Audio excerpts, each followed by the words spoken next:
ওর মধ্যে বউ। এ আব্বা আমি বউ খাবো। এই বউ কি খাওয়া যায় নাকি? তোর আব্বা বউদে কি কলে? ওরে বউ দিয়ে ভাত রাইন্দে খাতি হয়। এ আব্বা কোন পাশে আগুন দোলাতে হয়? আগে ঠেঙ্গের পাশে না মাথার পাশে? তুই পাড়ার বাচ্চারে বুঝবো কি করি? ওরে বউরে চাল ডাল এনে দিতে হয়, বউ ভাত রাইন্দে দেয় তাই খাতি হয়। এ আব্বা তুই বিয়ে করেছিস? এই আমি না বিয়ে করলে তুই আলি কোনতে? এ আব্বা তুই কারে বিয়ে করেছিস? দেখো দি তোর মা রে। দেখো তিনি বুড়ো বেটা করিছে কি?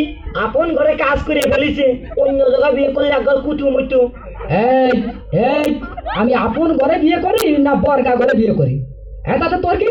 তুই যেদিন বিয়ে করবি সেই দিন ঠিক পাবি। এ আব্বা তাই আমি বিয়ে এই করবো। মেরেছে। তোর বিয়ে দেওয়ার দেরি আছে। আমার দেরি সহ্য হচ্ছে না আব্বা, আমি এখনই বিয়ে করবো। এই তুই ছোট হয়েছিস। কি আমি ছোট নইছি? এ আব্বা দাঁড়া দাঁড়া, আমি তো তাতে মাপবো। দেখ তো আব্বা, আমি তো টাই